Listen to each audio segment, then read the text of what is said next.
একটা 14 বছর ছেলে প্রধানমন্ত্রীকে কটাক্ষ করে ফেসবুকে একটা মন্তব্য করেছে, পুলিশ তাকে উঠিয়ে নিয়ে গেছে। একটা once in a lifetime প্যান্ডেমিকের মধ্যে আপনি আপনার বাবাকে চিকিৎসা দেওয়ার জন্য হাসপাতাল থেকে হাসপাতালে দৌড়ে গেছেন, তিনি চিকিৎসা না পেয়ে মারা গেছেন। কোনো জবাবদিহিতা নাই, কোনো সহমর্মিতা নাই, কারণ আমরা গরিব দেশ। কিন্তু এই once in a lifetime প্যান্ডেমিকের মধ্যেই দেখেন শেখ মুজিবের মূর্তি বানাতে টাকার কিন্তু কোনো অভাব হয়নি। এই প্রশ্ন আপনি করতে পারবেন না। তো এই স্বাধীনতা দিয়ে আপনি কি করবেন really? Why are you so stupid?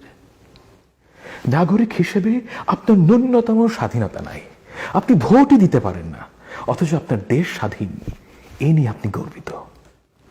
যদি আপনি সরকারি চাকরি করেন, আপনি পাবলিকলি একটু লেখেন তো, জিয়াউর রহমানকে আমি ভালোবাসি শেখ মুজিবের চাইতেও বেশি, দেখি আপনি কিরকম স্বাধীন। এখন আপনি বলতে পারেন যে আমি তো ভাই পলিটিক্যাল না, ওকে। আপনি কাউকে ঘুষ না দিয়ে কিংবা চুরি না করে এবং মামা চাচা না ধরে সরকারি একটা কোটি টাকার প্রকিউরমেন্ট জব নিতে পারেন কিনা দেখি তো। কোথায় আপনার স্বাধীনতা? কোথায় আপনার মুক্তিযুদ্ধের চেতনা? মুক্তিযুদ্ধের চেতনা হচ্ছে সেই টুল যেটা দিয়ে আপনার মুখটা বন্ধ করে রাখা হয়েছে।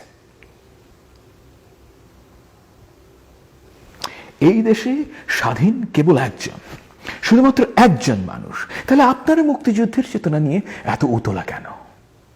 আপনার তো লুঙ্গিই নাই, তাই পরে আপনি কি করবেন? দেখেন, মুক্তিযুদ্ধ করেছে আমাদের বাবাদের প্রজন্ম। Good on them. I'm concerned about what's in it for me.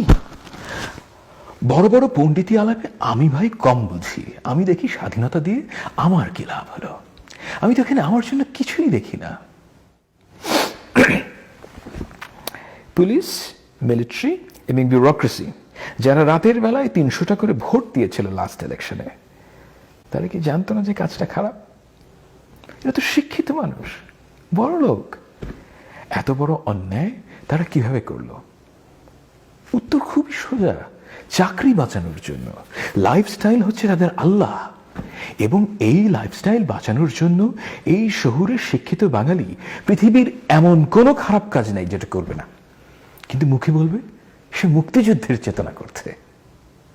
গত 10 বছরে যেসব বোনাফাইড চোর ধরা পড়েছে, মানে যারা 1000 কোটি টাকার উপরে চুরি করেছে, এদের মধ্যে একজন দেখাতে পারবেন যে মুক্তিযুদ্ধের চেতনা করে না? একজন দেখাতে পারবেন?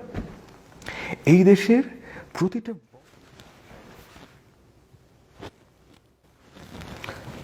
বাংলাদেশের প্রচলিত সবচেয়ে জনপ্রিয় ও স্বস্তিদায়ক মিথ্যার নাম হলো মুক্তিযুদ্ধের চেতনা। আপনার দেশ স্বাধীন হয়েছে বুঝলাম, আপনার পতাকা আছে সেটাও বুঝলাম, কিন্তু আপনি নিজে তো স্বাধীন না। আপনারা যারা আমার সাথে একমত না, তারা আপনাদের অথেন্টিক ফেসবুক অ্যাকাউন্ট থেকে শেখ মুজিবুর রহমান কিংবা আহলে শেখ মুজিবের একটু সমালোচনা করেন তো দেখি। যদি আপনি সরকারি চাকরি করেন, আপনি পাবলিকলি একটু লেখেন তো, জিয়াউর রহমানকে আমি ভালোবাসি শেখ মুজিবের চাইতেও বেশি, দেখি আপনি কিরকম স্বাধীন। এখন আপনি বলতে পারেন যে আমি তো ভাই পলিটিক্যাল না, ওকে। আপনি কাউকে ঘুষ না দিয়ে কিংবা চুরি না করে এবং মামা চাচা না ধরে সরকারি একটা কোটি টাকার প্রকিউরমেন্ট জব নিতে পারেন কিনা দেখি তো। কোথায় আপনার স্বাধীনতা? কোথায় আপনার মুক্তিযুদ্ধের চেতনা? নাগরিক হিসেবে আপনার ন্যূনতম স্বাধীনতা নাই, আপনি ভোটই দিতে পারেন না, অথচ আপনার দেশ স্বাধীন, এ নিয়ে আপনি গর্বিত। আমার কাছে না পুরো ব্যাপারটা সাররিয়াল মনে হয়, হুডিনির জাদু মনে হয়। আমার কাছে শুধু এর দুটো ব্যাখ্যা আছে।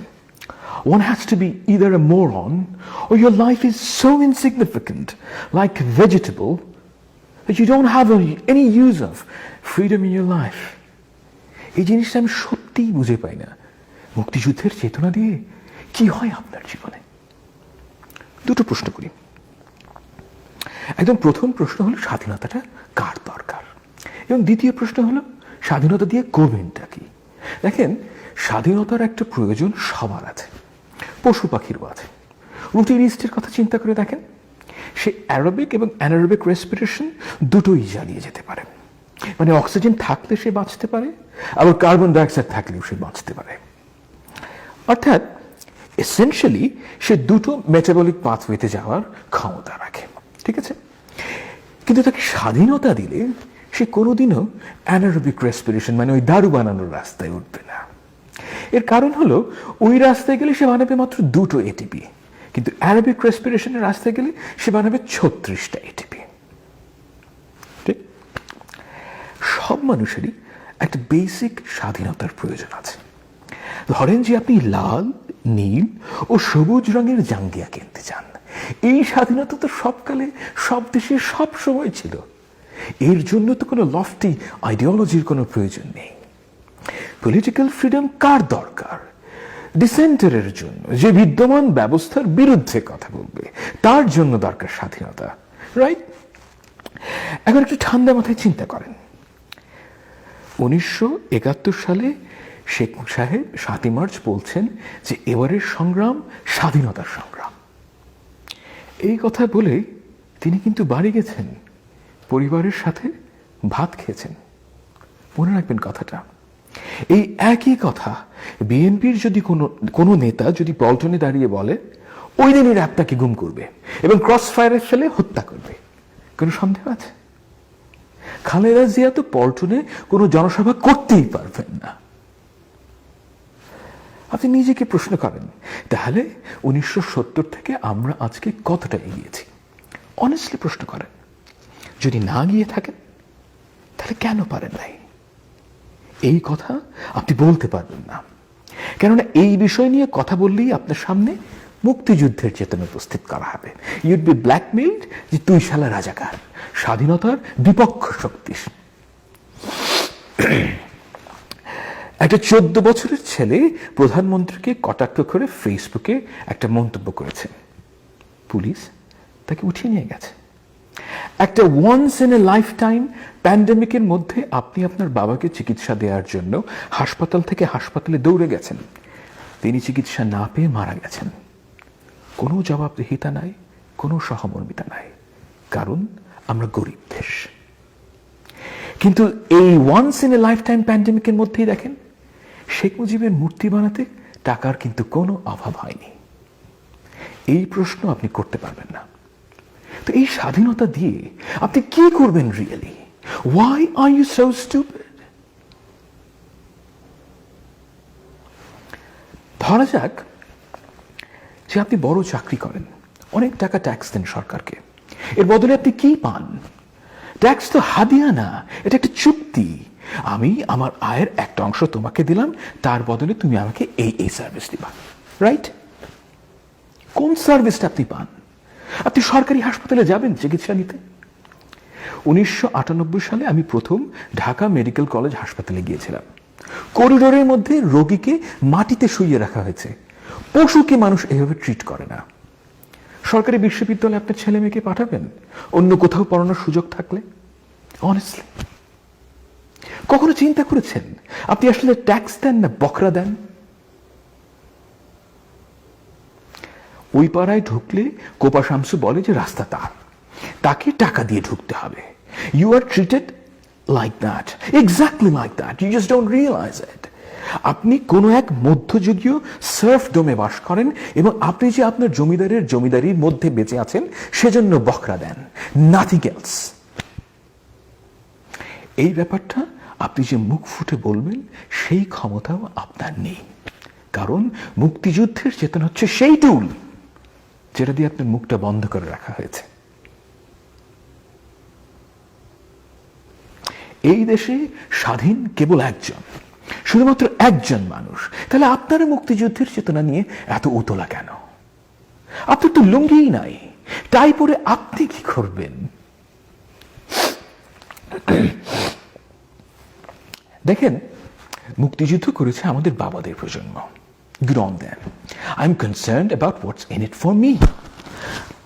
বড় বড় পণ্ডিতি আলাপে আমি ভাই কম বুঝি। আমি দেখি স্বাধীনতা দিয়ে আমার কি লাভ হলো। আমি তো এখানে আমার জন্য কিছুই দেখি না। যাকেই এই কথাটা বলি সেই তাদের প্রায় সবাই একই উত্তর দেন দেশ স্বাধীন না হলে তুমি কি বিদেশ যাইতে পারতা, চাকরি পাইতা? কেন পেতাম না? অবশ্যই পেতাম। এটা কি ধরনের গাধা টাইপ প্রশ্ন? আমার মগজ তো ভাই কোনো পতাকা দিয়ে গিট্টু লাগানো হয় নাই। But the real question lies somewhere else.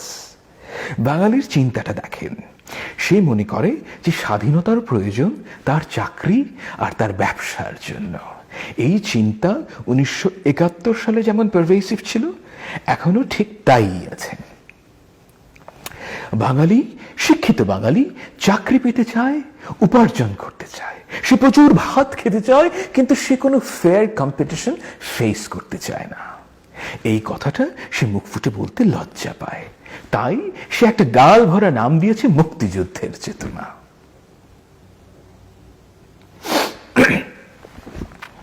Police, military এবং ব্যুরোক্রেসি যারা রাতের বেলায় 300টা করে ভোট দিয়েছিল লাস্ট ইলেকশনে, তারা কি জানতো না যে কাজটা খারাপ? এরা তো শিক্ষিত মানুষ, বড় লোক। এত বড় অন্যায় তারা কিভাবে করলো? উত্তর খুবই সোজা, চাকরি বাঁচানোর জন্য। লাইফস্টাইল হচ্ছে তাদের আল্লাহ, এবং এই লাইফস্টাইল বাঁচানোর জন্য এই শহুরের শিক্ষিত বাঙালি পৃথিবীর এমন কোনো খারাপ কাজ নাই যেটা করবে না, কিন্তু মুখে বলবে সে মুক্তিযুদ্ধের চেতনা করছে। গত 10 বছরে যেসব বোনাফাইড চোর ধরা পড়েছে, মানে যারা 1000 কোটি টাকার উপরে চুরি করেছে, এদের মধ্যে একজন দেখাতে পারবেন যে মুক্তিযুদ্ধের চেতনা করে না? একজন দেখাতে পারবেন? এই দেশের প্রতিটা বড় চোরের জামিন হলো মুক্তিযুদ্ধের চেতনা। প্রত্যেকটা জাতির একটা স্পিরিচুয়াল ম্যানিফেস্টেশন থাকে। এই জাতির শিক্ষিত মানুষদের স্পিরিচুয়ালিটি ধ্বংস করা হয়েছে মুক্তিযুদ্ধের চেতনার মাধ্যমে। তার মোরাল কম্পাস ধ্বংস করা হয়েছে মুক্তিযুদ্ধের চেতনা দিয়ে। শহুরের শিক্ষিত শ্রেণী এই দেশের আরেকটা শ্রেণীকে ঘৃণা করতে শিখেছে মুক্তিযুদ্ধের চেতনার মাধ্যমে। রজার স্ক্রুটন খুব নামকরা একজন ফিলসফার, গত বছরই মারা গেছেন। তাকে জিজ্ঞেস করা হয়েছিল, আপনি কবে থেকে কনজারভেটিভ পলিটিক্স করেন?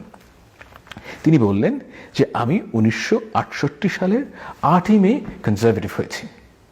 আশ্চর্যের বিষয়, এরকম মানে দিনক্ষণ মিলিয়ে তো রাজনীতি হয়, তাই না? তিনি বললেন যে কারণ ওই দিন তিনি প্যারিসের রাস্তায় দেখেছিলেন বিপ্লবীরা ফ্রিডম ফ্রিডম করে স্লোগান দিচ্ছে, আর সাধারণ মানুষের দোকানের কাজ ভেঙে ফেলছে, ল্যাম্পপোস্ট উপড়ে ফেলছে। যুবক রজার স্ক্রুটনের কনভিকশন ছিল, এই চেতনা যারা করে, শিওরলি সেসব গুন্ডার চেতনা আমি করতে পারবো না। আজকে আপনার সামনে ঠিক একই প্রশ্ন অপেক্ষা করছে। আপনি কি বাংলাদেশের এই সমস্ত চোর ডাকাতের চেতনা করবেন নাকি করবেন না?